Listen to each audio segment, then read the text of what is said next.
This week we're studying Parsha Pinchas. Aaron's grandson Pinchas is rewarded for his act of zealotry in killing the prince of tribe of Shimon, Prince Zimri, and the Midianite princess Cosbi, who was his lover, as we learned in the last week Parsha. God grants him a covenant of peace and the priesthood.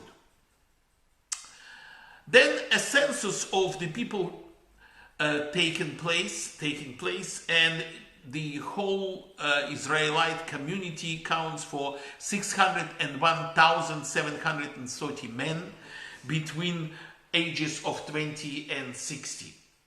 Moses is instructed on how to divide the land of Israel by lottery among the tribes and families of Israel.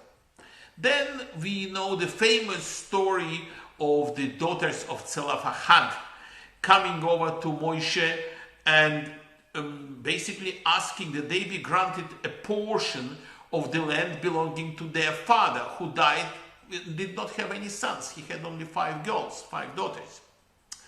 God accepts their claim and incorporates this additional part of the law into the Torah or laws of inheritance. Moshe empowers Joshua to succeed him and lead the Jewish people in conquering the land of Israel. And then Parsha concludes with a detailed list of daily offerings and additional offerings brought on Shabbat and Rosh Hashanah, Rosh Chodesh, the first day of the month, as well as on the festivals of Passover, Shavuot, Rosh Hashanah, Yom Kippur, Sukkot, and Shmini Atzeret. And that's the whole Parsha. Rabbi Jonathan Sachs, in his article Morals versus Political Decisions this week, raises a very important and relevant for all of us today issue related to this Parsha. At the very start of this Parsha, we learned that God has rewarded Pinchas for killing Zimri and Cosbi, who engaged publicly in a sexual act as a protest against Torah moral laws. The reason for this, he did this, was an act of a zealot, basically defending God's and Moshe's rule of Torah law and trying to stop the plague which was taking place because God was very angry and which already has killed 24,000 people. The question is, was Pinchas a hero or a murderer? On the one hand, he saved countless lives, since a lot more people could die from the plague if he would not act the way he acted. On the other hand, to anybody who doesn't know really what's going on and an onlooker, he could be perceived as a man of violence, caught up in this lawlessness of the moment. And the Parsha of Balak ends with a terrible ambiguity, the previous Parsha, with a terrible ambiguity which is basically unresolved.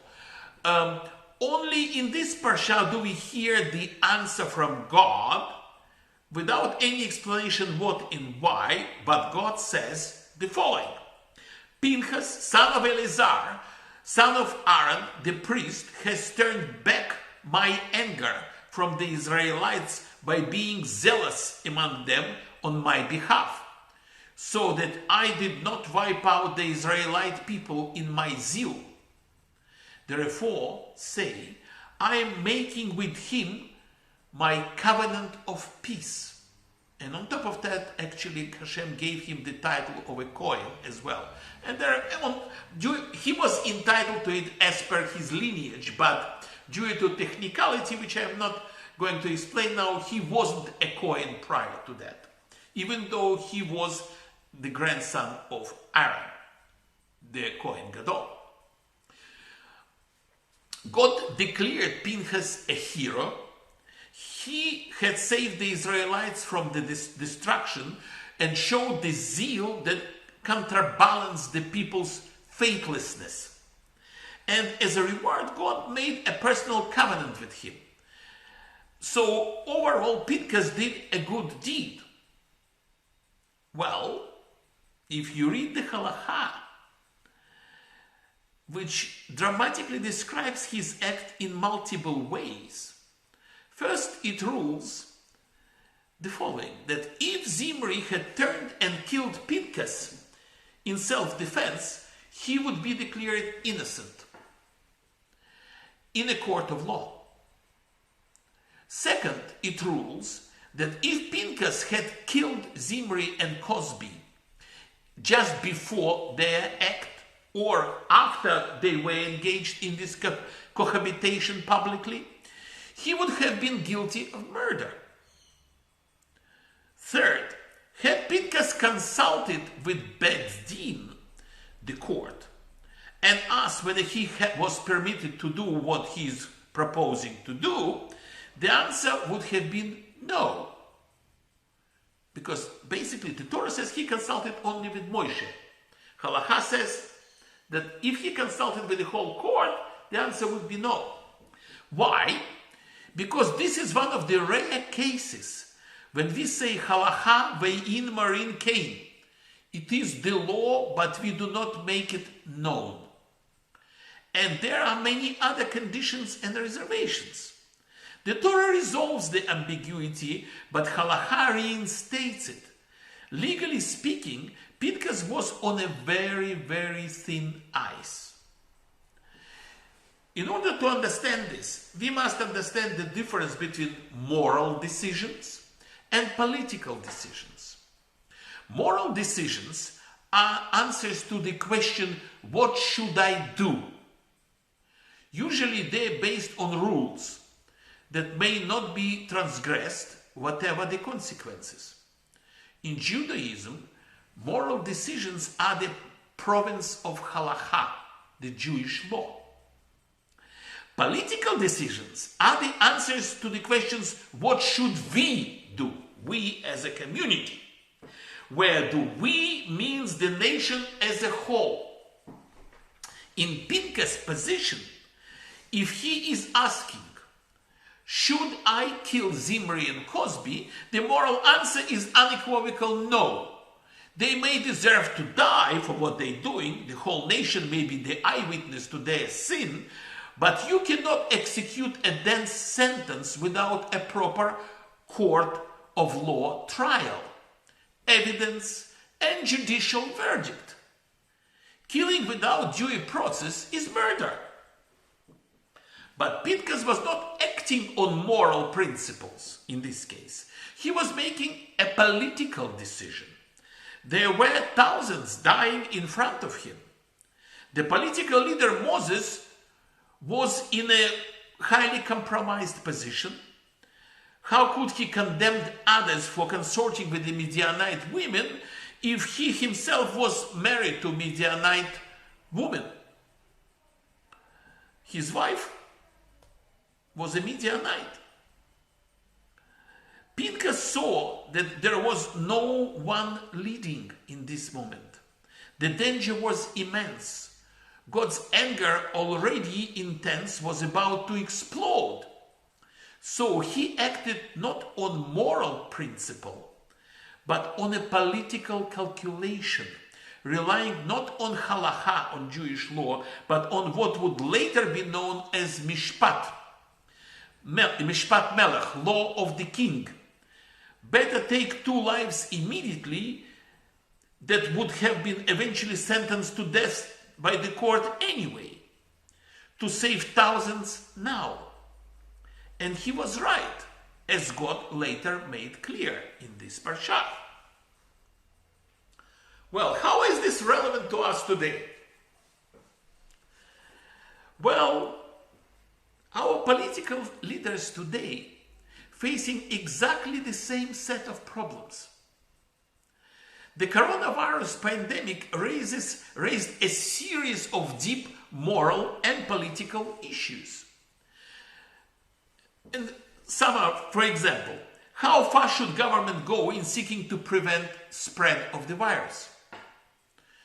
2. To what extent should it restrict people's movements at the cost of violating their civil liberties? How far should it go in imposing a clampdown of businesses at the cost of driving many of those businesses bankrupt, rendering a huge number of our own population of country unemployed, building up a mountain of debt in the future for the future generations, and plunging the economy into the worst possible recession since 1930s. These are all very serious considerations, very serious aspects of what political leaders should go through and consider them before they make the decisions which they're making now on a daily basis. These are just a few of many heartbreaking dilemmas that this pandemic forced on governments and on all of us. Strikingly, surprisingly, almost every country adopted the same measures, social distancing and lockdowns, until the incidence of new cases reached its peak. The only exception is Sweden, right, which did not put any limitations, and they did suffer the consequences. They have got highest percentage of population actually sick. They are only second to United States, and the highest level of death in percentage terms of population. The other governments, including our Australian government, did not count the cost. Virtually unanimously, politicians around the world made a political, not moral, a political decision. They placed the saving of life above all considerations. The economy may suffer, but life is infinitely more precious, and saving it takes precedence over everything else. If any one of you is having a déjà vu right now, I will not be surprised, because this was a momentous victory of the value first articulated in the Torah, in the Noahide covenant. This is what one of the 7 Noahide laws says. He who sheds the blood of man, by man shall his blood be shed, for in the image of God he created man. This was the first declaration of the principle of human life being sacred, being absolutely paramount, the highest priority. As the sages put it, every life is like a universe. Save a life, and it is as if you have saved the universe. This is what the story of Pinchas is all about. We have a moral commitment to the sanctity of life, but we also have a political commitment, not just to life, but also to liberty and pursuit of happiness. What was beautiful about global response to COVID-19 was that virtually every nation in the world put moral considerations ahead of political ones until the danger began to recede. Let's hope our political leaders will have the moral and spiritual integrity to find the balance. Salvation by zealot, by Pinchas' case, in Pinchas' case, is not a solution. Politics must be as moral as possible within the framework of the law. You cannot resolve social issues by rioting and taking law into your own hands. Within the framework of the law, we can move forward, the whole civilization can move forward and flourish in the long run. Shabbat Shalom.